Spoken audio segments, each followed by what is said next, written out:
lagi, saya dari kelas PAI 2C. Di sini saya akan menjelaskan beberapa materi dari mata kuliah Ilmu Pendidikan Islam. Yaitu yang materi pertama yaitu tentang filosofi landasan pendidikan, yaitu di mana fondasi konseptual yang didasari seluruh aspek penyelenggaraan pendidikan agama Islam. Di dalam landasan filosofi pendidikan memiliki beberapa sumber yaitu Al-Quran, Sunnah, dan Ijtihad.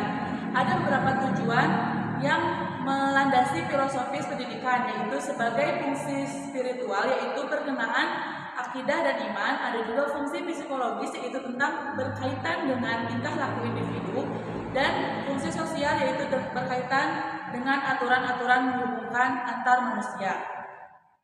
Lalu materi berikutnya yaitu tentang sejarah pendidikan Islam. Ada beberapa masa. Yang pertama ada masa Rasulullah SAW, di mana pada masa ini Islam diartikan sebagai perbudayaan ajaran Islam. Bentuk-bentuk melengkapi, ada juga yang bertentangan dengan budaya Arab yang sudah ada, bahkan ada kala yang meluruskan kembali ajaran yang menyimpang. Lalu ada pada masa khalifah, yaitu ada Khalifah Umar, Abu Bakar, Utsman, dan Ali. Pada masa Abu Bakar terhitung sangat pendek karena beliau berhasil meletakkan fondasi kekuatan bagi perjuangan dan perluasan pendidikan dan dakwah Islam. Lalu ada pada masa Umar bin Khattab. Pada masa itu beliau juga membangun tempat-tempat pendidikan, dan pelaksanaan pendidikan pada masa itu lebih mapan karena negara berada dalam keadaan stabil dan aman. Lalu pada Khalifah Utsman, pada masa itu tidak jauh beda dengan pada masa sebelumnya. Pola masa Utsman ini lebih ringan dan mudah dijangkau. Lalu ada Khalifah Ali bin Abi Thalib. Pada masa ini pendidikan diguncang akan peperangan. Pada masa itu juga karena adanya kesalahpahaman dalam menyikapi pembunuhan Utsman bin Affan. Nah, pada masa Rasulullah hingga masa kekhalifahan itu berlangsung kurang lebih 32 tahun pendidikan Islam terus bertumbuh dan berkembang. Lalu ada pada masa Bani Umayyah. Pada masa Bani Umayyah, pendidikan Islam lebih mengalami perkembangan yang cukup signifikan. Nah, lalu ada pendidikan pada masa Bani Abbasiyah. Pendidikan dan pengajaran pada masa ini yaitu sangat berkembang, sangat pesat, sehingga anak-anak dan bahkan orang dewasa berlomba-lomba untuk menuntut ilmu pengetahuan. Lalu sejarah perkembangan pendidikan Islam di Indonesia, yaitu yang pertama ada pada masa penjajahan. Pada masa penjajahan, pendidikan Islam berada pada posisi yang sangat sulit, atau karena tidak adanya dukungan dari negara.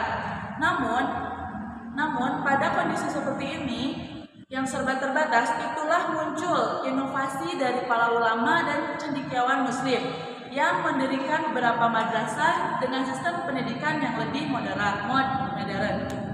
Lalu ada masa kemerdekaan atau yang disebut Orde Lama dan Orde Baru. Pada masa Orde Lama sekitar tahun 1945 hingga 1966, pendidikan Islam telah mendapat perhatian dalam sistem pendidikan nasional.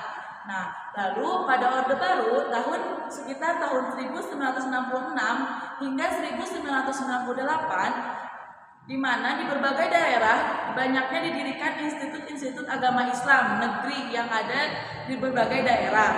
Nah, lalu ada pada masa pasca reformasi sekitar tahun 1998 sampai tahun sekarang, yaitu pada masa ini pendidikan Islam mengalami adanya legalitas dan pengakuan formal, adanya otonomi dan modernisasi, adanya transformasi lembaga pendidikan Islam dan digitalisasi dan inovasi. Lalu materi selanjutnya yaitu tentang pendidikan. Pendidikan dibagi beberapa, yaitu pendidikan formal, non formal, dan informal. Pendidikan formal adalah pendidikan yang dilakukan jalur pendidikan di sekolah-sekolah. Jalur ini memiliki jenjang pendidikan yang runtut dan jelas. Pendidikan formal dimulai dari pendidikan dasar, berlanjut ke menengah hingga Lembaga pendidikan Islam yang diselenggarakan secara formal merupakan lembaga pendidikan yang terstruktur dan berjenjang, di mana lembaga tersebut dibagi atas pendidikan dasar, pendidikan menengah, dan pendidikan tinggi. Hal tersebut sesuai dengan yang disebutkan dalam Undang-Undang Nomor 23 Tahun 2003 tentang Sistem Pendidikan Nasional. Nah, pendidikan formal juga pendidikan yang disecarakan secara terstruktur, memiliki jenjang dan tingkatan dan berada di dalam periode waktu-waktu tertentu. Dilangsungkannya dari sekolah dasar maupun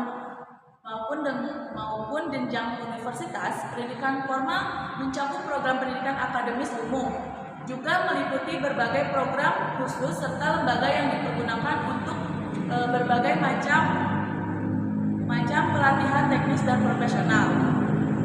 Nah, lalu ada pendidikan non formal. Pendidikan non formal dapat didefinisikan sebagai jalur pendidikan di luar pendidikan formal yang dapat dilaksanakan secara berstruktur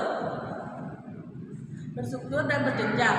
Pendidikan non formal adalah kegiatan belajar yang disengaja oleh warga belajar dan pembelajaran di suatu latar yang diorganisasi yang terjalin di luar sistem bersekolahan.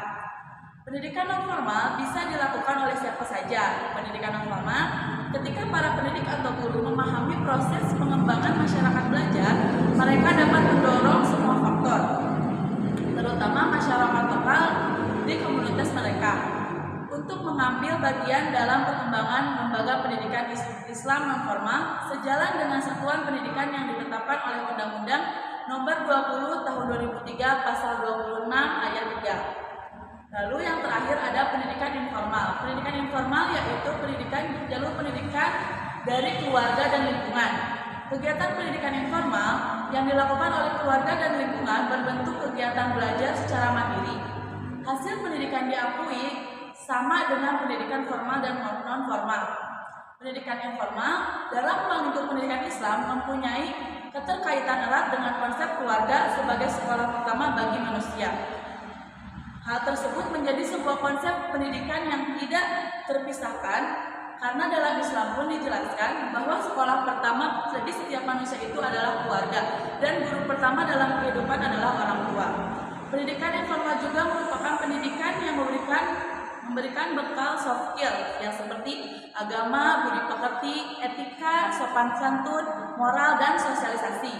Nah, materi itu merupakan materi yang menyangkut perkembangan pendidikan seseorang, di mana proses pembangunan karakteristik itu memerlukan waktu yang relatif lama, serta terdapat peran pendidikan agama yang lebih besar.